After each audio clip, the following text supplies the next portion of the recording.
بسم اللہ الرحمن الرحیم قل للہ المشرق والمغرب۔ آج کی تلاوت میں دوسرا پارہ سیقول، جس میں سورہ بقرہ کی 111 آیتیں تلاوت کی گئی۔ اللہ سے دعا ہے کہ آج کی تلاوت کو اور اس کے سننے کو قبول فرمائے، ہمارے گناہوں کو معاف فرمائے۔ پارے کے ابتدا میں اللہ تعالیٰ نے قبلے کے بدلنے کا ذکر کیا۔ جب نبی کریم صلی اللہ علیہ وسلم مکے میں تھے، اللہ تعالیٰ نے حکم دیا کہ بیت المقدس کو قبلہ بنا کر نماز ادا کریں۔ تو نبی کریم صلی اللہ علیہ وسلم کعبے کو اپنے سامنے رکھتے ہوئے بیت المقدس کی طرف رخ ہو کے نماز پڑھا کرتے تھے۔ مدینہ جانے کے بعد کعبہ آپ کے سامنے نہیں تھا، وہاں کعبہ آپ کے درمیان، بیت المقدس کے درمیان نہیں تھا۔ نبی کریم صلی اللہ علیہ وسلم کو بڑا افسوس تھا، دنیا میں پہلی اللہ کی عبادت کے لیے گھر جو تعمیر کیا گیا کعبۃ اللہ آپ کے سامنے نہیں ہے۔ تقریباً 16 یا 17 مہینے تک نبی کریم صلی اللہ علیہ وسلم مدینہ آنے کے بعد بیت المقدس کی طرف رخ ہو کر نماز پڑھا کرتے تھے۔ آپ کی خواہش تھی کعبۃ اللہ ہمارا قبلہ ہو جائے۔ کبھی کبھی نبی کریم صلی اللہ علیہ وسلم نماز میں اپنی آنکھیں اٹھا کر آسمان کی طرف دیکھا کرتے تھے۔ اسی چیز کو اللہ تعالیٰ نے پہلے رکوع کے اندر بیان کیا کہ نبی کریم صلی اللہ علیہ وسلم کی خواہش تھی کعبۃ اللہ قبلہ ہو جائے، کبھی آسمان کی طرف نگاہیں اٹھا کر دیکھتے ہیں۔ تو اللہ تعالیٰ نے کہا آپ کا جیسا ارادہ ہے اسی ارادے کے مطابق آپ کے قبلے کو بدل دیا گیا۔ تو بیت المقدس سے پھیر کر کعبۃ اللہ مسلمانوں کا قبلہ ہمیشہ کے لیے ہو گیا۔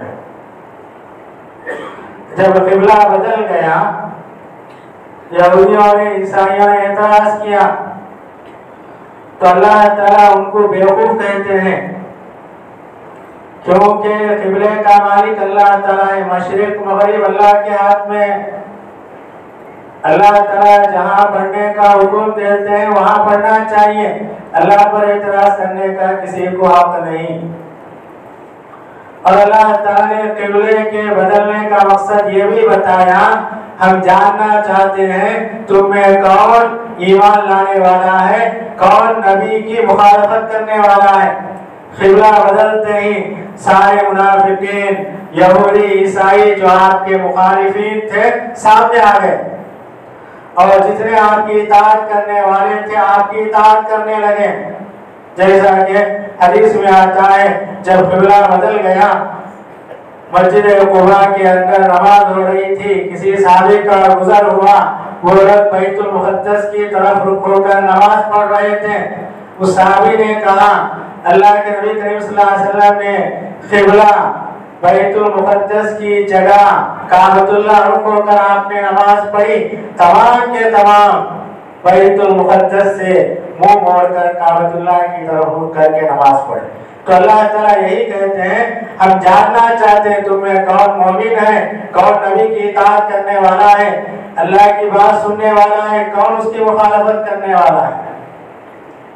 بعض صحابہ کے دل میں یہ شک پیدا ہوا، ہم سے پہلے ہمارے باپ دادا بیت المقدس کی طرف رخ ہو کر نماز پڑھا کرتے تھے، اب قبلہ بدل گیا، ان کی نمازوں کی حالت کا کیا اللہ کے نزدیک تصور ہے؟ تو اللہ تعالیٰ کہتے ہیں جو لوگ بیت المقدس کی طرف رخ ہو کر نماز پڑھے اللہ تعالیٰ ان کی نمازوں کو برباد نہیں کرے گا، ان کی نماز اللہ کے نزدیک قابل قبول ہے۔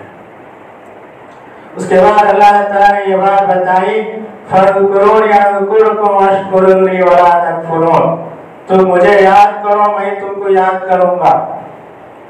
اللہ کا ذکر کیا ہے؟ بہت بڑی چیز ہے۔ نبی کریم صلی اللہ علیہ وسلم نے کہا جو اللہ کو یاد کرتا ہے وہ اللہ کا زیادہ قریبی بنتا ہے۔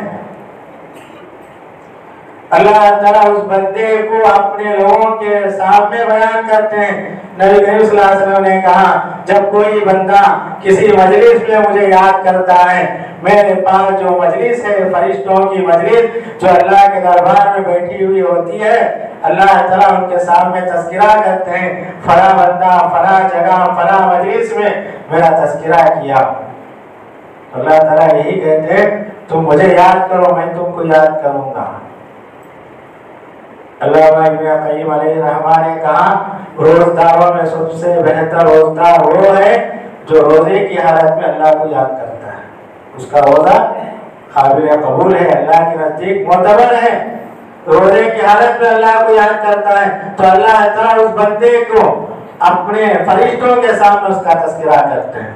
دوسری بات اللہ تعالیٰ کہتے ہیں وَاشْكُرُوا لِي وَلَا تَكْفُرُونَ، میری نعمتوں کا شکریہ ادا کرو، میری نعمتوں کی نافرمانی مت کرو۔ اللہ کی نعمتیں چاہتے ہیں اس کی قدر کرنا چاہیے، اس کا احترام کرنا چاہیے، اس کی نافرمانی ناقدری نہ کرنا چاہیے، کیونکہ ناقدری کی وجہ سے اللہ تعالیٰ ساری نعمتوں کو چھین لیتے ہیں۔ اس کے بعد اللہ تعالیٰ نے یہ بتایا اللہ سے مدد حاصل کرنے کے دو سہارے، ایک نماز اور دوسرا صبر۔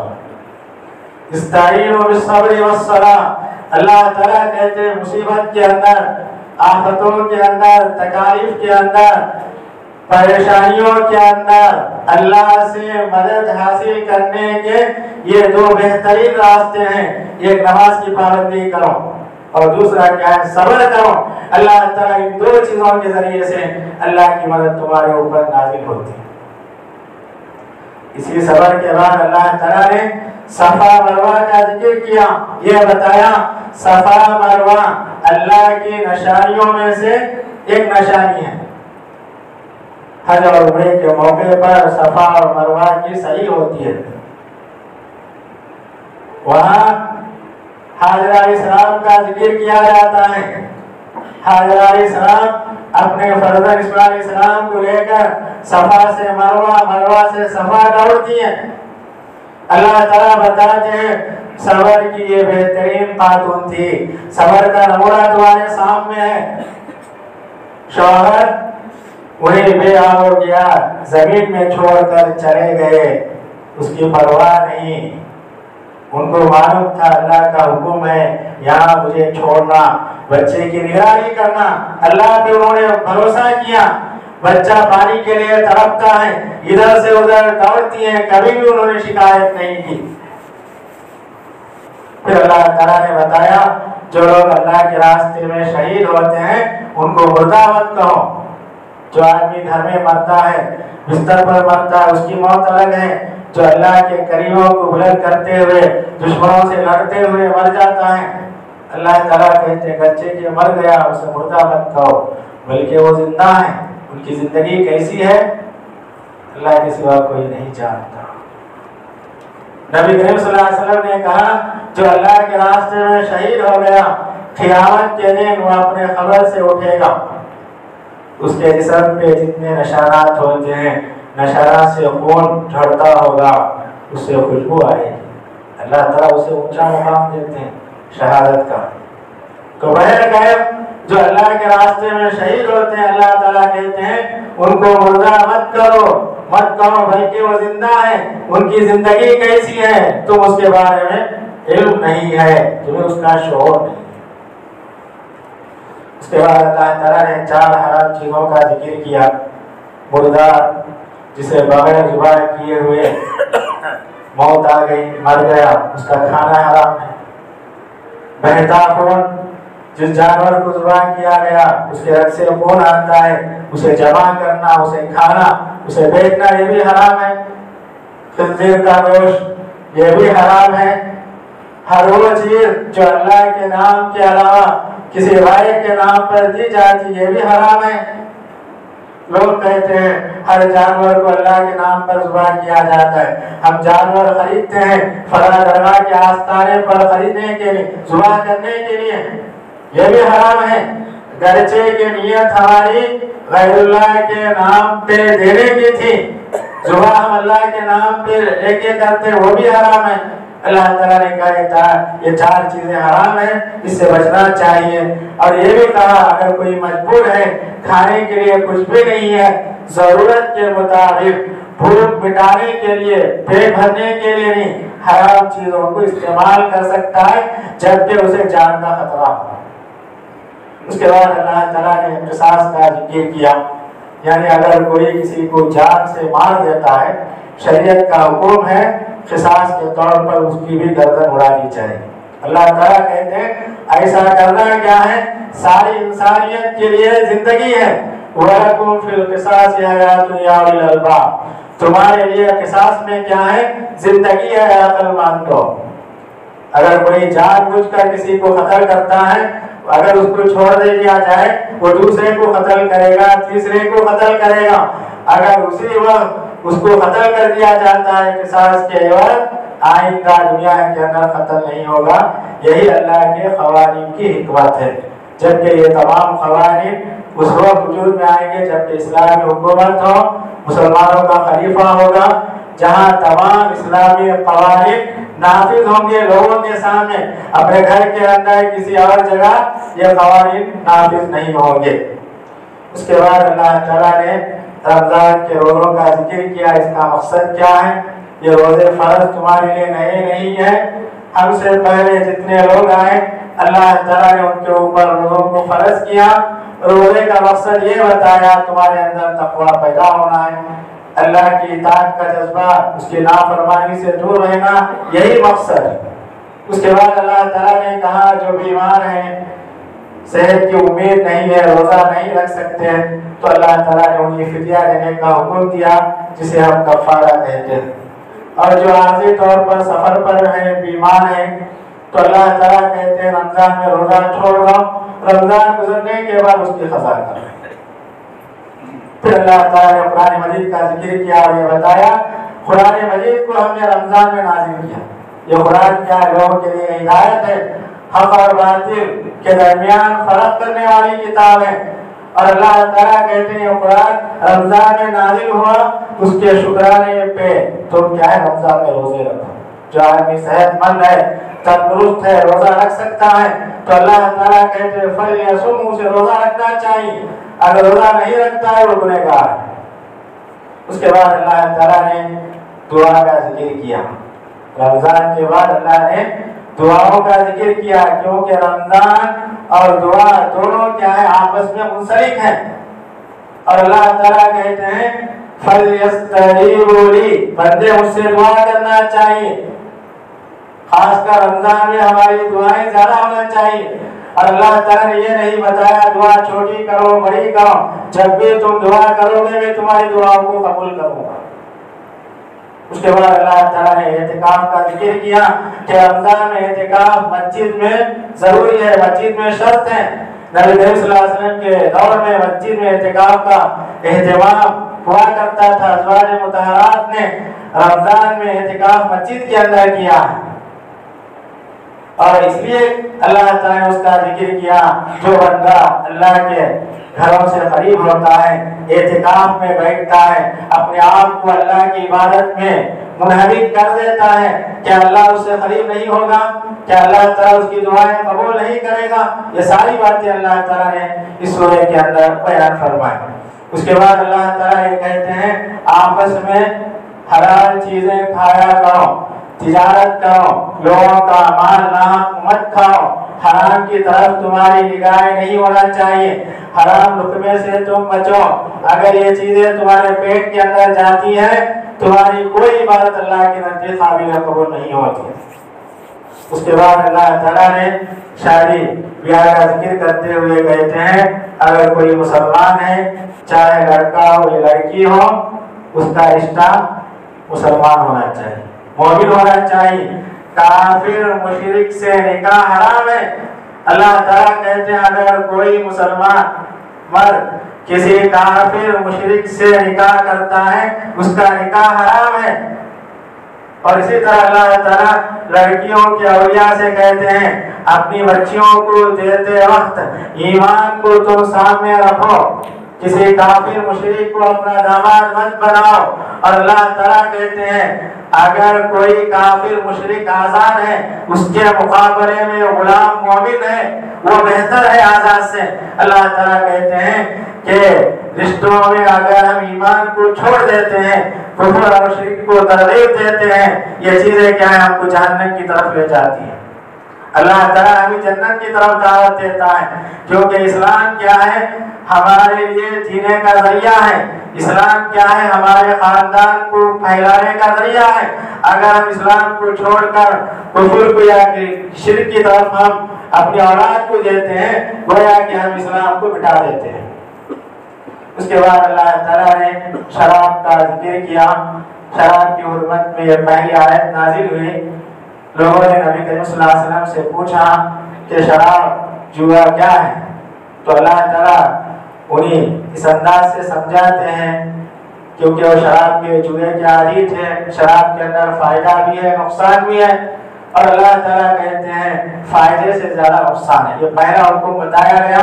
اس کے بعد سورہ نساء کے اندر، سورہ مائدہ کے اندر دو آیتیں نازل ہوئی، کیونکہ ان لوگوں کو حرام چیزوں سے فوراً روکا نہیں جا سکتا تھا، ان کو دھیرے دھیرے آہستہ انداز سے روکنے کے لیے اللہ تعالیٰ نے پہلی مرتبہ یہ کہا اس کے اندر فائدہ بھی ہے نقصان بھی ہے، مگر کیا ہے فائدے سے زیادہ اس کے اندر نقصان ہے۔ تو لوگوں نے سمجھ گیا کہ فائدہ بھی ہے نقصان بھی ہے، تو چند صحابہ اس سے بچنے لگے۔ اس کے بعد اللہ تعالیٰ نے تفصیل کے ساتھ 4 رکوع کے اندر طلاق خلا کا کیا مقام ہے اسے بیان کیا۔ طلاق کیا ہے؟ مرد کا حق ہے، میاں بیوی کے اندر اگر نبھانا مشکل ہو جاتا ہے تو شریعت مرد کو حکم دیتی ہے وہ طلاق کا استعمال کرے۔ تو اللہ تعالیٰ کہتے ہیں کہ شوہر کیا ہے 3 مہینے میں بیوی کو طلاق دے گا جبکہ عورت پاک ہو، حیض کی حالت میں نہ ہو۔ 2 مہینے کے اندر طلاق دے گا۔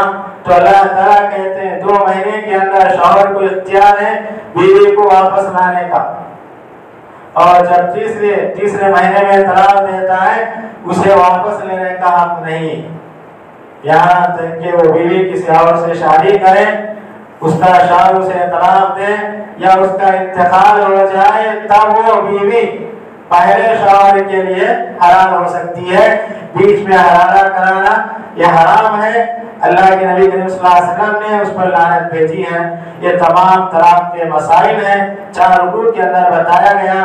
اور اسی طریقے سے عورت اگر کسی شوہر سے نبھانا اسے مشکل معلوم ہوتا ہے، شریعت اسے اجازت دیتی ہے اور خلا کے ذریعے آزاد ہو سکتی ہے۔ اس کی عدت کیا 1 مہینہ ہے، اس کے لیے وہ جدائی اختیار کر کے کسی اور سے شادی کر لے سکتی ہے۔ اس کے بعد اللہ تعالیٰ نے یہ بتایا کہ طلاق کے بعد اگر مہر کا جو مسئلہ چلتا ہے کتنا لینا چاہیے، آج کل ہمارے دور میں مہر کیا ہے نہ کے برابر ہے۔ مہر تو لکھتے ہیں مگر اس کی کوئی حیثیت نہیں ہوتی، مگر عرب کے اندر مہر کا بڑا اونچا مقام تھا۔ وہ سونے کے سکے یا کوئی اور چیز کھیت کی شکل میں مہر میں دیا کرتے تھے۔ تو اللہ تعالیٰ نے تفصیل کے ساتھ بتایا کہ جب طلاق واقع ہوتی ہے کہ شوہر کتنا مہر واپس کرے گا۔ اس کے بعد اللہ تعالیٰ نے عصر کی نماز کا ذکر کیا، یہ بتایا کہ نمازوں کی پابندی کرو، خاص کر درمیان والی نماز عصر کی نماز کی پابندی کرو، کیونکہ یہ نماز کیا ہے قیامت کے دن اللہ کے دیدار کا سبب بنتی ہے۔ یہ حدیث میں نبی کریم صلی اللہ علیہ وسلم نے کہا اگر تم سے ہو سکے فجر اور عصر کی نماز کی پابندی کرو، کیونکہ یہ 2 نمازیں کیا ہے قیامت کے دن جنت میں اللہ کے دیکھنے کا سبب بن سکتی ہے۔ اور پارے کے آخر کے اندر اللہ تعالیٰ نے بنی اسرائیل کا واقعہ بیان کیا۔ بنی اسرائیل کے اندر جب شرک اور اسی طریقے سے اللہ کی نافرمانیاں زیادہ ہو گئی تو اللہ تعالیٰ ان کے اوپر جالوت جو بادشاہ تھا نافرمان تھا ان کے اوپر قابض ہو گیا۔ بنی اسرائیل کے پاس ایک صندوق تھا جسے تابوت سکینہ کہا جاتا ہے. تابوت کے معنی صندوق، سکینہ یعنی سکون. اس صندوق کے اندر موسیٰ علیہ السلام کی لاٹھی تھی، ہارون علیہ السلام کے کپڑے تھے. بنی اسرائیل جب بھی کسی جنگ میں جاتے ہیں اس صندوق کو سامنے رکھتے ہیں، جنگ میں کامیابی ہو جاتی تھی. ان کے پاس وہ صندوق تھا. تو جب جالوت ان کے اوپر قبضہ کر لیا، صندوق کو اپنے پاس لے کے چلا گیا. تو بنی اسرائیل کو افسوس ہوا. اس وقت جو اللہ کے پیغمبر تھے ان کے پاس گئے، شکایت کی اللہ سے دعا کیجئے اللہ تعالیٰ ہمارے لیے بادشاہ متعین کر دیں، ہم اس کے ساتھ مل کر جالوت سے مقابلہ کر کے تابوت سکینہ لے کر آئیں گے. انہوں نے دعا کی. ان کے پیغمبر نے کہا تم تو بڑی بات کہتے ہو، جب اللہ تعالیٰ تمہیں لڑنے کا حکم دے گا تم پیچھے رہ جاؤ گے. انہوں نے کہا نہیں ہو سکتا. ایسا ہی ہوا جب اللہ کا حکم آیا پیچھے ہو گئے. تو اللہ تعالیٰ نے طالوت کو ان کا لیڈر بنایا، ان کا کمانڈر تھا. اس پر انہوں نے اعتراض کیا یہ غریب آدمی، معمولی آدمی، یہ پیغمبر کے خاندان کا نہیں، ہمارا کمانڈر کیسے ہو سکتا ہے؟ اللہ کے پیغمبر نے کہا یہ اللہ کا انتخاب ہے، میں اس کے اندر کچھ نہیں کر سکتا. تو طالوت ان کے کمانڈر ہوئے. لوگوں نے پوچھا ان کی نشانی کیا ہے؟ تو ان کے پیغمبر نے کہا تابوت سکینہ جو جالوت لے کر چلا گیا تھا، اللہ کے فرشتے وہ تابوت یعنی صندوق ان کے گھر کے سامنے لا کر رکھ دیں گے. ایسا ہی ہوا. سارے بنی اسرائیل نے دیکھا کہ طالوت کے گھر کے سامنے وہ صندوق آ کے ٹھہرا.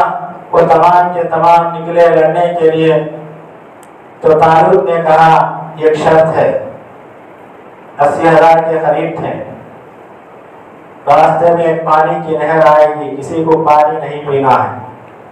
اگر کسی کو پانی پینے کی ضرورت ہے ایک چلو پانی پینا. راضی ہو گئے. نہر کے پاس آئے، سارے لوگ کیا ہے پانی پی لیے. 313 آدمی پانی نہیں. 80,000 میں سے 313 آدمی پانی نہیں پیے. یہی 313 جنگ بدر میں بھی یہی گنتی تھی، 313 ہی. تو میدان میں گئے تو طالوت کیا تھے؟ کمانڈر تھے. ان کے ساتھ 313 مسلمان تھے. اسی کے اندر داؤد علیہ السلام بھی نوجوان تھے، وہ بھی اللہ کے پیغمبر تھے، کمانڈر تھے. مقابلہ ہوا تو طالوت اپنی فوج کو لے کر آگے بڑھے. داؤد علیہ السلام نے جالوت کو ختم کر دیا اور تابوت سکینہ بنی اسرائیل کے پاس آ گیا. یہ سارے واقعات اللہ تعالیٰ بیان کرتے ہوئے پارے کے آخر میں کہتے ہیں اِنَّكَ لَمِنَ الْمُرْسَلِينَ، آپ کیا ہے؟ اللہ کے پیغمبروں میں سے ایک پیغمبر.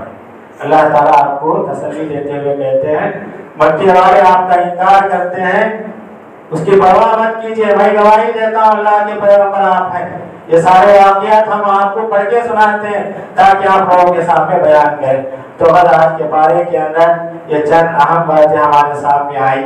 اللہ سے دعا ہے کہ اللہ تعالیٰ ہم تمام کو قرآن مجید کثرت سے پڑھنے، اس کی تعلیمات کو سمجھنے، اس پر عمل کرنے کی توفیق عنایت فرمائے. السلام علیکم ورحمۃ اللہ وبرکاتہ.